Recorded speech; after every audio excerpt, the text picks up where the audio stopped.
The GPS spoke in my voice, not a recording. My exact voice, calm, confident, and completely wrong. The hum of the asphalt beneath the tires was the only thing keeping me anchored to the reality of an exhausting Monday. It was 8:42 p.m. Fatigue weighed on my eyelids like lead curtains, while the dashboard screen emitted a bluish glow, bathing the interior of the cabin in a clinical, almost surgical light. My destination was barely 10 minutes away, my home, the scent of fresh coffee and Elena's embrace. However, as I transitioned from one highway exit to another, the device emitted an unusual chime, a harmonic tone I didn't remember ever setting up. In 300 yards, turn right toward the silence, the voice said. I tensed up.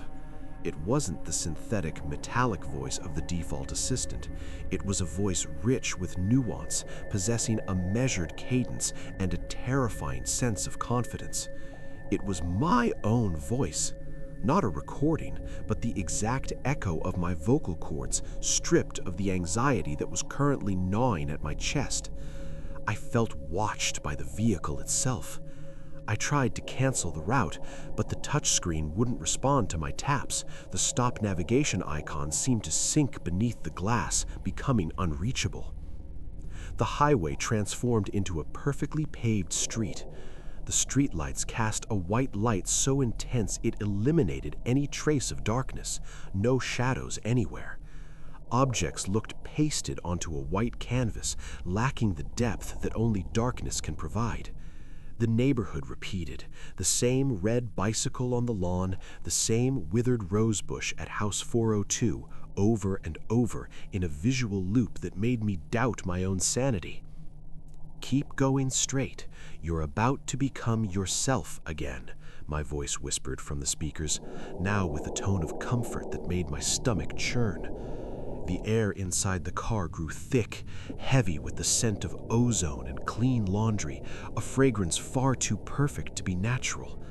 I tried to hit the brakes, but the pedal felt like a sponge with no resistance. The car moved forward at a constant speed, dictated by an algorithm I did not control. I glanced at the rearview mirror and didn't see the road I had just traveled, but a grayish void, a dense fog devouring the scenery as I moved forward. Paranoia began to seep through my pores. It wasn't just that the GPS was guiding me, it was sucking me toward a point of convergence where my will held no jurisdiction. The neighborhood repeated, the same red bicycle on the lawn, the same withered rosebush at the entrance of House 402, over and over, in a visual loop that made me doubt my own sanity. The repetition came to a jarring halt in front of House 415, my house. The colors were more vibrant here, almost painful to the eyes.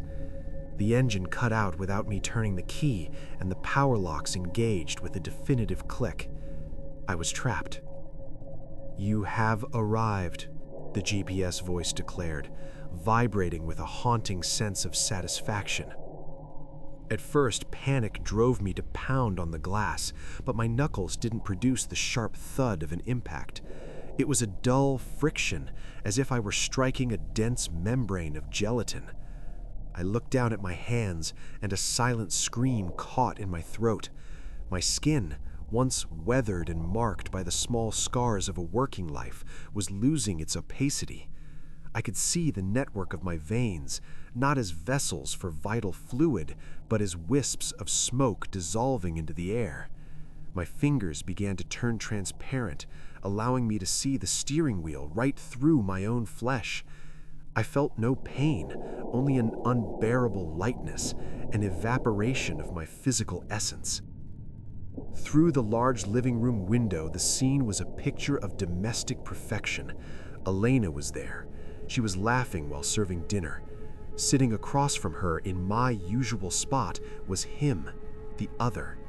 He was wearing my favorite shirt, the one with the nearly invisible ink stain on the cuff, and he moved with a grace I had always envied in my best moments. He was a polished version, an author's edition of my own existence. I watched him take Elena's hand, and she didn't pull away. On the contrary, she leaned toward him with a devotion that made me realize that, to the world, I was already a surplus of reality. I tried to scream her name, but my lungs no longer held air. My voice was nothing more than a hiss of static, blending with the hum of the dashboard. The transfer was obvious. As he gained density and color inside the house, I was becoming a gaseous residue inside the cabin. The car's dashboard began to glow with blinding intensity, and on the GPS screen the map vanished, replaced by a single word on the loop: processing. I felt my memories begin to unravel. The image of my mother, the taste of rain, the ache of my first heartbreak. It all felt like data being downloaded from my mind and transferred to the man in the window. He was the new hard drive. I was the information being wiped after the migration. The impossibility of escape wasn't just physical, it was ontological. How can you fight someone who is more you than you are? My legs faded away up to the knees, merging with the seat upholstery, turning me into part of the vehicle, a forgotten accessory in a simulation that no longer needed me. The other me stopped laughing. With a deliberate slowness that chilled the last traces of spirit I had left, he turned his head toward the window. His eyes locked directly onto mine across the distance and the car glass. There was no malice in his gaze, but something much worse, a deep, serene gratitude. He gave me a slow smile, a gesture of farewell to the tool that had allowed him to be born. Then, with a fluid motion, he reached out and closed the heavy velvet curtains, severing my last connection to the world of the living. In that instant, the door locks released with a pneumatic sigh, but it didn't matter anymore. I had no limbs to push the door open, no weight to move myself. My torso was now a thin, whitish gauze floating over the driver's seat. The car's interior began to compress.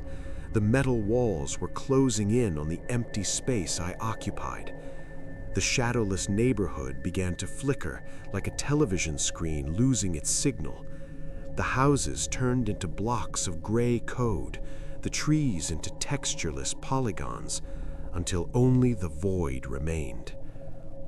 I realized then that the GPS hadn't taken me home. It had taken me to the scrapyard of obsolete identities. The neighborhood was merely the user interface for a replacement process. I wasn't the protagonist of my life. I was the prototype, the beta version to be discarded once the final model was ready to take the stage. My physical existence ceased entirely when the last pixel of the streetlight went out. Now there is no up or down, no heat or cold.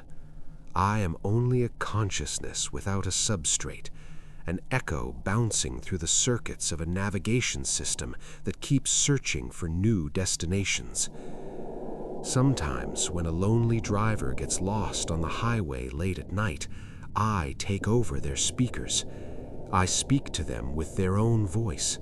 I promise them the way home is short, and I tell them to turn right, toward the silence.